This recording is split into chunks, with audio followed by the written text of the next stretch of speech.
नमस्ते जोगी जी। नमस्ते।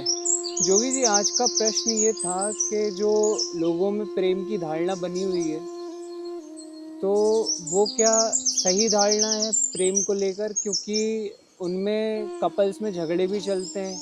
कई बार वो प्रेम के नाम पे एक दूसरे की हत्या भी कर देते हैं। तो फिर ये कैसा प्रेम है? मतलब ये समझ नहीं आता। देखिए, जो प्रेम समाज में जो प्रचलित है तथाकथित प्रेम, जो कपल्स के बीच में आप बोल रहे हैं जो देखने को मिलता है, वो प्रेम है या नहीं है, इसका हम पहले विश्लेषण कर लेते हैं कि उनके बीच में जो है वो प्रेम ही है या प्रेम के नाम पर कुछ और चल रहा है, ठीक है? तो काफ़ी कपल्स दोनों तरफ से ये दोनों ही जानते हैं कि ये प्रेम नहीं है।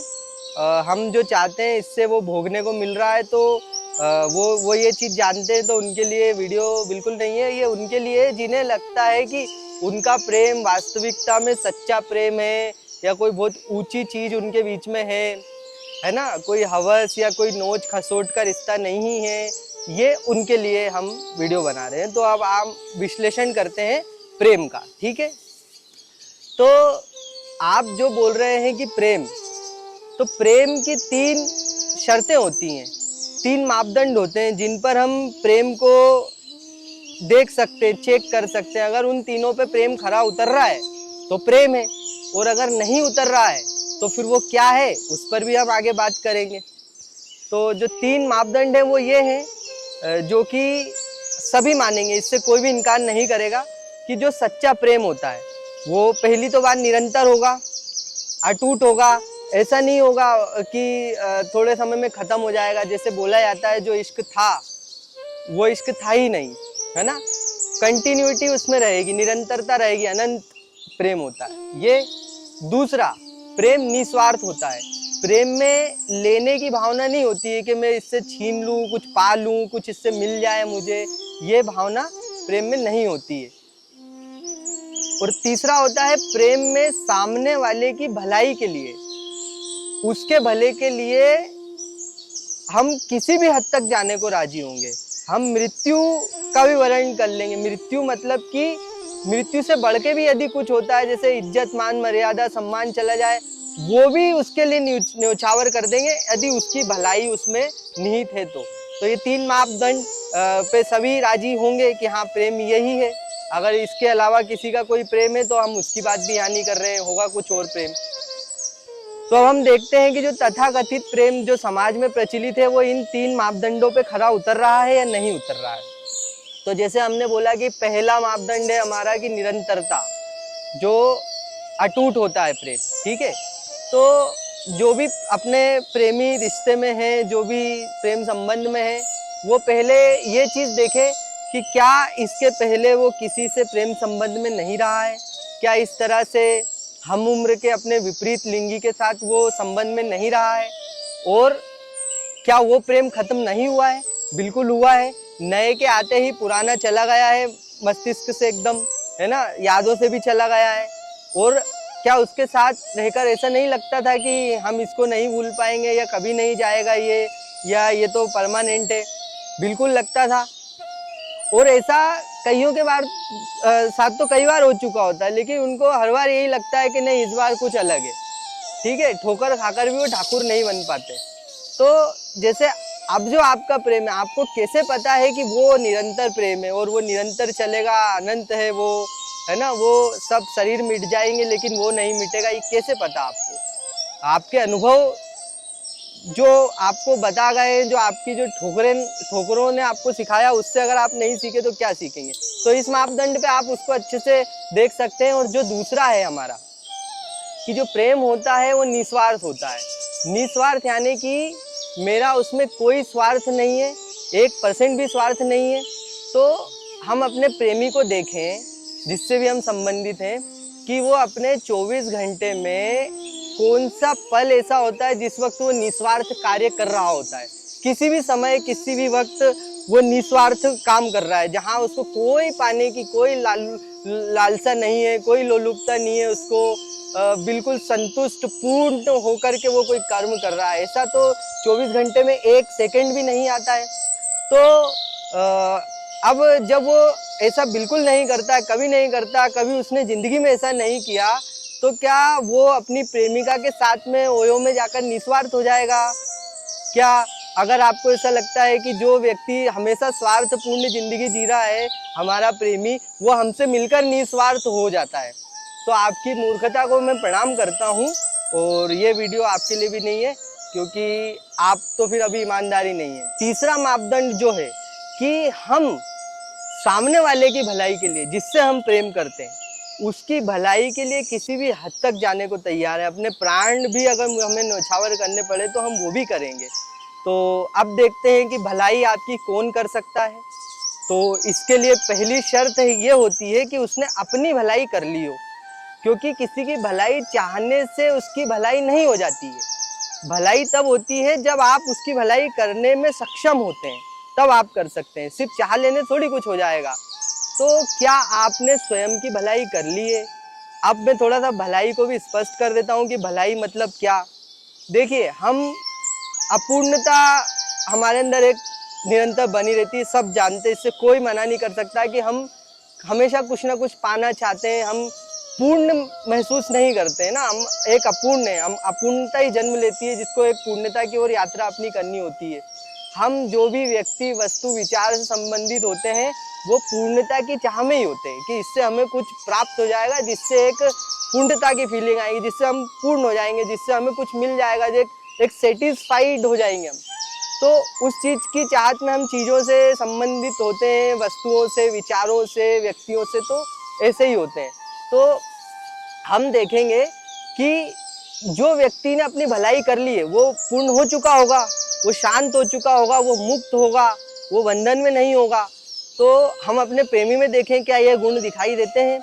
कहीं ऐसा तो नहीं कि हमारे 4 दिन बात ना करने की वजह से ही वो परेशान हो जाता हो, या और भी कई कारणों से वो दुखी हो जाता हो, हमें किसी के साथ देख ले तो उसे समस्या हो जाती हो, या और उसके जीवन में 17 कलेश चल रहे हो।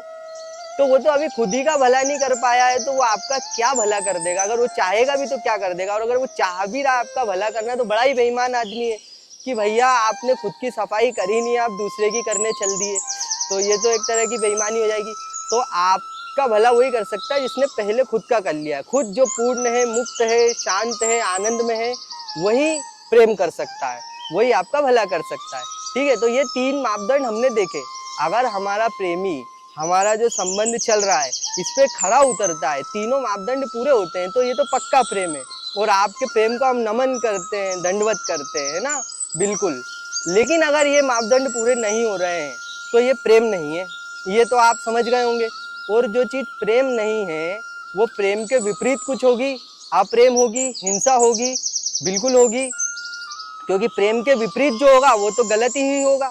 तो अब हम देखते हैं कि इस हिंसा को फिर हमने प्रेम का नाम क्यों दिया हुआ है, क्योंकि हम अगर डायरेक्ट इसको हिंसा के रूप में देखेंगे तो हम फिर कैसे कर पाएंगे। तो कोई भी गलत काम जब करना होता है ना, तो उसको अच्छा एक टेक दे दो, किसी भी सुंदर चीज को उठा करके उसका नाम उस काम पे चिपका दो। यही तथाकथित प्रेमी लोग करते हैं कि अपने जो हवस होती है, अपने जो गंदगी होती है, जो वेश्यावृत्ति चल रही है एक प्रकार से उनकी, बड़े कड़े शब्दों में मुझे कहना पड़ रहा है, इसको भी मैं अभी आपको सिद्ध कर दूंगा कि मैंने ये क्यों कहा है। तो उस वेश्यावृत्ति को वो प्रेम का नाम दे देते हैं ताकि उसको वो कर पाए, वो बड़े ही गर्व के साथ कर पाए। अब मैंने वेश्यावृत्ति क्यों बोला, क्योंकि देखिए, तथाकथित जो प्रेम जो आपको समाज में देखने को मिलता है, उसमें क्या देखने को मिलता है? एक लड़की अपने जो उसका बॉयफ्रेंड है, और जो बॉयफ्रेंड है वो अपनी गर्लफ्रेंड से क्या उम्मीद लगाता है, वो कहीं ना कहीं उसके साथ देह के संबंध, क्योंकि प्रेम के 3 मापदंड तो पूरे हुए नहीं है, आपको याद रखना है हमेशा आगे तक। तो वो क्यों उससे जुड़ा हुआ है? क्योंकि कहीं ना कहीं देह का सुख मिल रहा है उसको लड़की से। लड़की को देह का सुख इतना उसके लिए मैटर नहीं करता है, क्योंकि उसके लिए जगह जगह अवेलेबल है, वो जहाँ देखेगी वहाँ देह का सुख उसके लिए अवेलेबल हो जाएगा। तो वो धन की लालसा में लड़के से जुड़ी हुई है, कहीं ना कहीं गिफ्ट्स मिल रहे हैं, कहीं ना कहीं एक पूरा सपोर्ट मिल रहा है, कहीं भी कुछ है तो वो उसको एक सपोर्ट सिस्टम बना हुआ है उसके लिए, अंगरक्षक सा बना हुआ है उसके लिए, और वो उसको बदले में दे रही है संभोग का सुख। ठीक है, तो अब ये वेश्यावृत्ति नहीं है तो क्या है? वेश्यावृत्ति में यही चीज 1 घंटे के लिए होती है, और अगर इसको थोड़ा लंबा बढ़ा दिया जाए, कुछ महीनों के लिए, कुछ सालों के लिए, तो ये आपका तथाकथित प्रेम हो जाता है। और अगर इसी को आजीवन कर दिया जाए तो ये आपका विवाह हो जाता है। तो लेकिन हम अगर इसको साफ साफ देख लेंगे कि वेश्यावृत्ति है तो हम फिर इसको नहीं कर पाएंगे और इसमें हमको बहुत सुधार करने की जरूरत पड़ेगी, इसलिए हम इसको प्रेम का नाम दे देते हैं। तो खैर बहुत से लोग तो इसको जानते हैं कि हम वेश्यावृत्ति ही कर रहे हैं, लड़की भी जानती है, लड़का भी जानता है और उनसे हम कुछ नहीं बोल रहे। लेकिन जिनको ये भ्रम था कि उनका प्रेम सच्चा है, रूहानी है, कुछ अलग पवित्रता है, उनके लिए वीडियो था। विश्लेषण करें, अपने आप को जाने समझे, ईमानदारी से देखें, झांके अपने रिश्ते में। उससे आपको भले ही भय लगता हो कि क्या होगा, लेकिन जो होगा शुभ ही होगा। आप एक गलत चीज से ही बाहर आएंगे। आपकी ये धारणा तोड़ना हमारा काम है। ये वीडियो कड़वा है, हमें पता है, इस तरह के वीडियो कोई नहीं देखता, लेकिन आपने इस वीडियो को आखिरी तक देखा, इसी बात का हम आपको धन्यवाद करते हैं कि आप बने रहे आखिरी तक। सच सुनना बहुत मुश्किल होता है, आप बने रहे, इस बात के लिए आपका बहुत बहुत धन्यवाद। और हमारे साथ कैमरे के पीछे हमारे पीयूष भाई हैं, उन्हीं की मदद से वीडियो बन पाया है, आप तक पहुंच पाया, उनका भी बहुत बहुत धन्यवाद। और आगे और वीडियोस के लिए आप हमसे जुड़े रहें और आपके जो प्रश्न हैं आपकी तरफ से वो हमसे पीयूष भाई पूछ लेंगे कैमरे के पीछे। इस वार्ता से भी यदि पीयूष भाई का कोई प्रश्न है तो वो अभी हम उनसे पूछ लेते हैं और उसका जवाब देके फिर वीडियो को समाप्त करेंगे। और आपके जो प्रश्न होंगे फिर आप कमेंट्स करेंगे तो हम आगे उस पर एक अच्छा विश्लेषण भरा वीडियो बनाएंगे। तो पीयूष जी, आपका कोई प्रश्न है इस वार्ता से? मेरे दिमाग में एक बात आई थी कि जैसे अब जब लोग बोलते हैं कि हमें मातृभूमि से प्रेम है और हमें हमारे धर्म से प्रेम है, तो फिर उनका प्रेम कैसा होता है, उस पर अगर आप कुछ बताना चाहें तो। देखिए, फिर से हम वही 3 विश्लेषण लेके चलेंगे। फिर से हम जब भी प्रेम का नाम आएगा हम 3 मापदंड पे प्रेम को उतारेंगे। जो बोल रहा है कि मुझे अपने धर्म से प्रेम है तो वो देख ले, क्या वो अपने धर्म के लिए निस्वार्थ भाव से समर्पित है? क्या उसको कहीं से भी कोई टैग से कोई लेना देना नहीं है? क्या उसको कोई भी सपोर्ट फील नहीं होता है कि मैं एक संप्रदाय से या एक धार्मिक समूह से जुड़ा हुआ हूँ तो कहीं ना कहीं हाँ उससे मुझे एक सपोर्ट मिलता है, कहीं ना कहीं मेरा अहंकार फूलता है? और क्या इस चीज़ से उसे कोई लेना देना नहीं है? क्या उसने अपनी भलाई कर ली है? ठीक है, क्या वो मुक्त है, क्या वो आनंदित है, क्या वो शांत है, क्या वो निस्वार्थ है? तो ये सारी चीजें देखिए, प्रेम वही कर सकता है ना जो पहले प्रेम को जान चुका हो, पहले स्वयं को जान चुका हो, पहले समझ चुका हो, खुद की भलाई कर चुका हो। प्रेम में हमने यही तो देखा, जिससे हम संबंधित हैं, जिससे हम प्रेम कर रहे हैं, हम उसको ऊपर ही तो उठाना चाहते हैं ना, हम उसका उद्धार ही तो करना चाहते हैं ना। जिन्होंने वास्तविकता में धर्म से प्रेम किया उन्होंने देखो धर्म को कहाँ पहुंचा दिया। लेकिन जो तथाकथित धार्मिक प्रेमी है इन्होंने देखो धर्म को नर्क में गर्क में डाल दिया। आज जो धर्म बदनाम है ये इन गंदे गलत प्रेमियों की वजह से, तथाकथित प्रेमियों की वजह से। और आज जो धर्म की ऊंचाइयां धर्म ने छुई है वो सच्चे प्रेमियों की वजह से, है ना। स्वामी विवेकानंद जी जैसे लोगों की, संतों के असली प्रेम की वजह से, है ना। तो ये जो धर्म से प्रेम, मातृभूमि से प्रेम, यहाँ पर भी हमारे बहुत सारे तुच्छ स्वार्थ छुपे होते हैं जो बहुत सूक्ष्म होते हैं, जो हमें देखना चाहिए कि किस लालच की वजह से मैं इससे जुड़ा हुआ हूँ।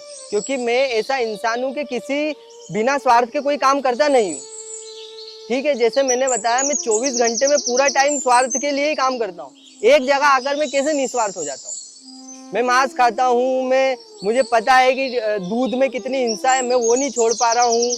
मैं इतना स्वार्थी हूँ, मैं ये मंजूर करता हूँ कि गाय भैंसे मर जाए मेरे दूध के लिए, लेकिन मैं अपनी गर्लफ्रेंड के साथ निस्वार्थ हो जाता हूँ, अपने मातृभूमि के लिए निस्वार्थ हो जाता हूँ। मतलब ये तो एक कॉमन सेंस की बात है कि हमें समझना चाहिए और ये खुद का भी विश्लेषण करना है हमें ईमानदारी से। यदि हमें लगता है कि हम किसी से प्रेम करते हैं तो, और सामने वाले का भी विश्लेषण करना है यदि वो आपसे बोलता है कि वो आपसे प्रेम करता है तो। धन्यवाद जोगी जी। नमस्ते।